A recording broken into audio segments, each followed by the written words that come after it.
오늘 우리에게 주신 하나님의 말씀은 창세기 48장 12절에서 22절 말씀입니다.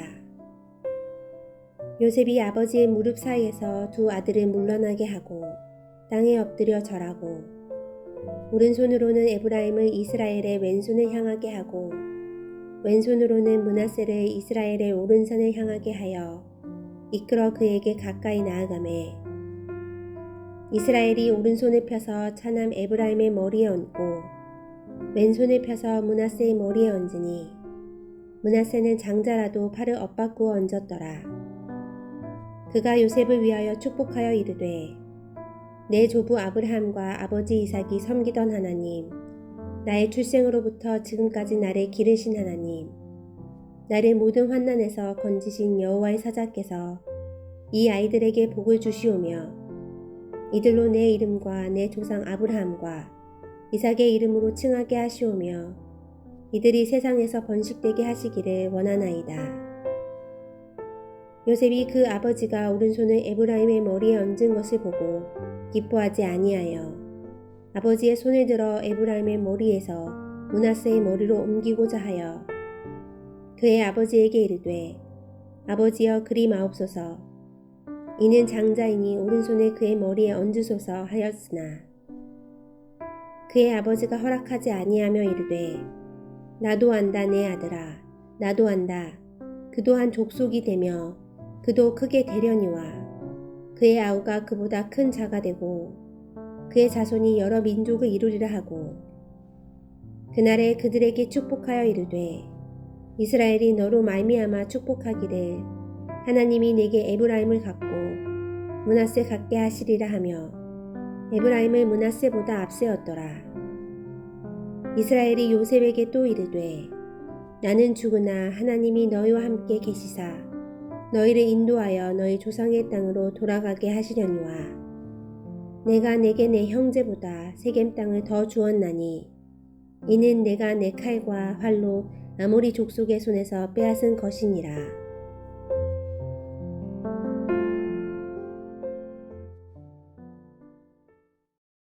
야곱이 마지막으로 요셉의 두 아들, 즉 야곱의 손자들에게 축복하는 내용이 오늘 본문에 나와 있습니다. 특별히 야곱이 요셉의 두 아들에게 안수하며 축복해 주는 내용이 들어있는데 요셉의 장자에게 오른손을 올리는 것이 아니라 왼손을 올리고 요셉의 차자에게 오른손을 올려 축복함으로 예전에 야곱이 자기 형 에서를 대신해서 장자가 된 것처럼 요셉에게도 두 아들 가운데 차자가 장자가 되게 하는 일들을 만들어냅니다. 오늘 본문의 첫 절인 창세기 48장 12절을 보겠습니다. 요셉이 아버지의 무릎 사이에서 두 아들을 물러나게 하고 땅에 엎드려 절하고, 지금 야곱의 무릎 앞에 요셉의 두 아들이 앉아있다라고 되어 있습니다. 우리는 이 내용을 상상할 때 어린 아이 두 아이가 할아버지의 무릎에 앉아있다라고 상상할 수 없습니다. 왜냐하면 지금 이때의 나이를 계산해 보면 먼저 요셉은 애굽의 총리가 되어 풍년의 때에 두 아들을 낳았다라고 되어 있습니다. 그리고 나서 흉년의 때가 접어들고 나서 2년이 지난 다음에 야곱의 일가족이 애굽으로 이주해 옵니다. 그리고 나서 야곱은 애굽 땅에서 17년 이상을 살았습니다. 그러니까 적어도 요셉의 두 아들의 나이는 20살이 훌쩍 뛰어넘었던 것입니다. 지금 이 두 아들이 할아버지 무릎 앞에 앉아 있거나 또는 옆에 앉아 있는 이 모습은 이제 축복을 주기 위한 하나의 예식이라고 말할 수 있습니다.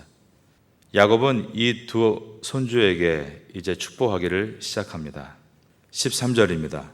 오른손으로는 에브라임을 이스라엘의 왼손을 향하게 하고 왼손으로는 므낫세를 이스라엘의 오른손을 향하게 하여 이끌어 그에게 가까이 가매. 요셉은 분명히 장자가 오른손에 머리를 댈 수 있도록 인도했고 차자가 아버지의 왼손에 머리를 댈 수 있도록 이끌었습니다. 그런데 이때였습니다. 야곱이 머리에 안수를 할 때 손을 어긋나서 안수를 했다는 것입니다. 14절의 말씀입니다. 이스라엘이 오른손을 펴서 차남 에브라임의 머리에 얹고 왼손을 펴서 므낫세의 머리에 얹으니 므낫세는 장자라도 팔을 엇바꾸어 얹었더라. 이것은 요셉의 의도가 결코 아니었습니다. 그래서 이 요셉은 아버지한테 아버지 이렇게 하지 마십시오. 큰아들 므낫세에게 오른손을 올려주십시오라고 요청합니다. 17절입니다. 요셉이 그 아버지가 오른손을 에브라임의 머리에 얹은 것을 보고 기뻐하지 아니하여 아버지의 손을 들어 에브라임의 머리에서 므낫세의 머리로 옮기고자 하여, 그러니까 엇갈리게 했던 이 손을 원래대로 이렇게 옮겨달라고 요청을 하고 손을 바꾸려고 한 것입니다.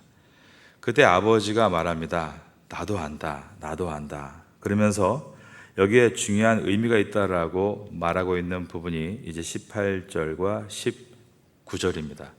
그의 아버지에게 이르되 아버지여 그리 마옵소서, 이는 장자이니 오른손을 그의 머리에 얹으소서 하였으나 그의 아버지가 허락하지 아니하며 이르되 나도 안다 내 아들아, 나도 안다. 그도 한 족속이 되며 그도 크게 되려니와 그의 아우가 그보다 큰 자가 되고 그의 자손이 여러 민족을 이루리라 하고.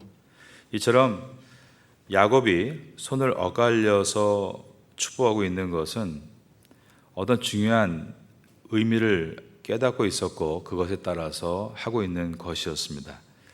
이것은 과거에 야곱의 아버지 이삭이 알력이 어두워서 그의 의도는 장자 에서를 축복하려고 했으나 실수로 야곱을 축복한 것과 다르게 이 야곱은 지금 영적으로 깨어서 기도하는 가운데 하나님의 뜻을 받들어 차자인 에브라임에게 오른손을 얹고 축복을 하고 있었습니다. 이것은 하나님께서 이 야곱에게 뭔가를 깨닫게 하시고 야곱은 그것에 순종해서 이어가고 있다는 것을 우리에게 보여줍니다. 야곱은 오늘 이 본문에서 또한 자기의 신앙을 고백하고 있습니다. 그 내용이 15절과 16절입니다. 15절을 보겠습니다. 그가 요셉을 위하여 축복하여 이르되 내 조부 아브라함과 아버지 이삭이 섬기던 하나님, 나의 출생으로부터 지금까지 나를 기르신 하나님. 여기에는 야곱의 신앙의 고백이 들어 있습니다. 나의 출생으로부터 지금까지 나를 기르신 하나님.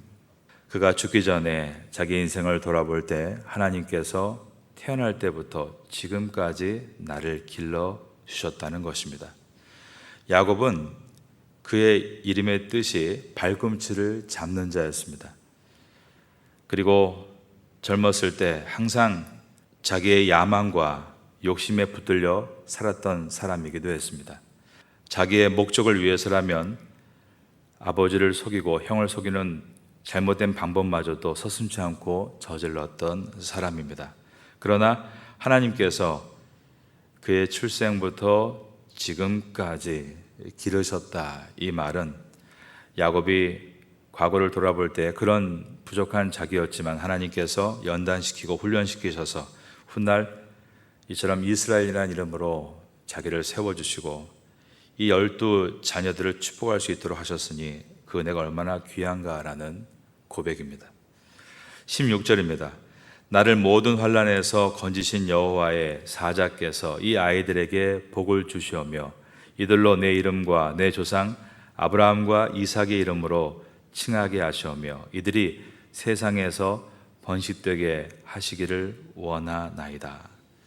지금 야곱이 비록 손을 엇갈려서 오른손으로 차자의 머리를 얹고 왼손으로 장자의 머리를 얹고 있지만 야곱은 이들을 편애하는 것이 아니라 이들이라고 말하면서 둘 다 축복하고 세상에서 번식되게 하시기를 원하나이다. 이 둘도 모두 똑같이 하나님의 귀한 사명을 이루기를 원하고 있었습니다. 야곱이 보고 있는 것은 이것이었습니다. 하나님께서 앞으로 애굽에서 이스라엘 백성이 점점 가득가득 일어나게 하실 텐데 이때 이 두 아이의 역할을 보고 있는 것입니다. 이들이 요셉의 아들로서 훗날 이스라엘의 12지파 가운데 한 지파씩이 될 것을 그는 바라보고 있었고 그러한 내용으로 축복을 하고 있는 것이었습니다. 그런데 그 축복의 내용은 차자인 에브라임이 앞서갈 것이고 그리고 장자인 므낫세가 뒤를 따르겠으나 둘 다 각각 귀한 하나의 지파가 되어 훗날 이스라엘 민족이 가나안 땅에 들어가서 나라를 세울 때 각각 지파의 사명을 잘 감당하게 될 것이다. 이것을 바라보며 축복했던 것입니다. 지금 이 두 아이들이 나이가 아까 말씀드린 대로 20살이 훌쩍 뛰어넘은 상태였습니다. 만일 과거에 철이 없던 에서와 야곱이었다면 야곱은 야망으로 기뻐했을 것이고 에서는 자존심이 팍 상해서 토라졌을 것입니다. 에서의 기록에 보면 이 에서가 이스마엘을 따라갔다라는 내용이 나옵니다. 이스마엘이 누굽니까? 이스마엘은 이삭과 이스마엘 선택받지 못한 사람이었습니다. 그리고 나서 에서와 야곱 이때에도 에서는 어떤 사람을 대표합니까? 선택받지 못한 사람을 대표하는 자가 되어서 훗날에 이스라엘 백성 안에 들어있지 못하고 오히려 출애굽할 때 이스라엘 백성을 방해하는 민족으로 나타나게 됩니다. 그럼 여기서 이제 이 에브라임과 므낫세도 마찬가지입니다. 이러한 축복에 대해서 불만을 갖고 므낫세는 또 과거 이스마엘과 같이 에서와 같이 그 길을 따르고 가족을 떠날 것인가 아니면 함께 비전을 가지고 따라갈 것인가. 오늘 이 본문이 주고 있는 중요한 메시지가 있습니다. 그것은 이들이 서로 반목하고 예전과 같이 갈등하는 것이 아니라 이러한 축복을 받았음에도 이 형제가 한마음이 되어 나아갔다는 데 있습니다. 비록 차자인 에브라임이 장자의 축복을 받고 장자인 므낫세가 차자로 서 있음에도 불구하고 말입니다. 저는 이것이 굉장히 중요하다라고 생각합니다. 많은 사람들이 어디에서 넘어지는가 서로 비교하고 갈등하다가 넘어집니다. 사촌이 땅을 사면 배가 아프다라는 말은 그가 자기와 같은 위치에 있는 사람인데 자기보다 더 나은 것을 받았을 때 괴로워한다는 뜻 아닙니까? 이 사람은 항상 서로 비교하느라고 괴로워하고 중요한 사명을 놓치고 거기서 무너질 때가 많다라는 것입니다. 우린 진정한 믿음의 성도가 되려고 할 때 이 언덕을 반드시 넘어가야 합니다. 나보다 남이 잘 되는 것에 대해서 기뻐해주고 그의 사명이 나와 다르다는 것을 인정하고 각자의 자리가 귀하다는 것을 깨닫는 것 말입니다. 그러한 대표적인 사람이 우리가 알고 있는 바나바라는 사람입니다. 처음에 바울이 바리새인으로 회심해서 예수님을 믿고 있을 때 많은 사람들은 바울을 달궈하지 않았습니다. 그때 바나바는 초대 기독교 교회 안에서 아주 귀한 분이었습니다. 그리고 그는 안디옥에서 목회를 할 때도 귀한 목회를 하고 있었습니다. 그때 바나바는 다소에 있던 바울을 부릅니다. 나를 좀 도와달라. 그리고 기회가 있을 때마다 오히려 바울을 앞에 세워줍니다. 사도행전은 처음에 그들이 함께 갈 때 바나바와 바울이라고 표현하다가 어느 순간부터는 이제 바울과 바나바로 바뀌게 됩니다. 여기서 중요한 것은 바나바의 태도입니다. 그것에 대해서 기분 나빠하거나 감정을 상해하거나 그리고 바나바를 깎아내리려고 한 일들을 하지 않습니다. 오히려 더욱더 바울이 높아지기를 기뻐하고 바울이 전도여행을 할 때에도 함께 동행하며 바울이 정말 바울 될 수 있는 기회를 만들어가는 것이 바나바였습니다. 그러므로 지금까지 이 바나바는 모든 기독교인들의 선교 현장에서 가장 중요한 인물로 주목을 받습니다. 왜냐하면 그렇게 남을 섬기고 함께할 때 열매가 나타났기 때문입니다. 안디옥 교회가 부흥했고 1차 선교여행은 승리로 마칠 수가 있었습니다. 그것뿐만이 아니죠. 우리가 알고 있는 사도 요한도 그렇습니다. 사도 요한은 갈릴리에서 선주의 아들로 태어나 부유한 사람이었고 나중에 예수님께서 십자가에 달리시기 전에 대제사장의 뜰에 갈 때 오직 요한의 가족만이 그 안에 들어갈 수 있었다는 것은 그 정도로 그의 가문은 다른 사람과 비교해 볼 때 힘이 있고 재력이 있는 가문이었습니다. 반면에 베드로는 어부 출신으로서 그는 사도 요한과 비교할 때는 가난한 사람이라고 말할 수 있습니다. 처음에는 이것이 갈등이 되었고 베드로가 수제자 노릇을 하려 할 때마다 요한은 달거워하지 않았습니다. 그러나 오순절에 성령이 임하고 나서 어떠한 변화가 있었는가? 베드로가 앞장설 때 그 요한이 뒤에서 베드로를 받쳐주고 베드로가 베드로 될 수 있도록 도와준 인물이 바로 사도 요한입니다.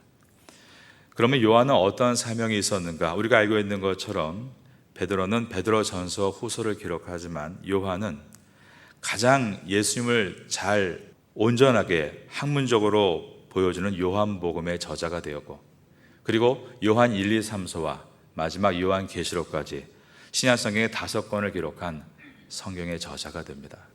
그리고 마지막까지 살아남아 초대교회를 든든히 서가고 그는 그렇게 바통을 그 다음 세대로 넘겨주었습니다. 그러니 사람마다 다 사명이 다르다는 것입니다.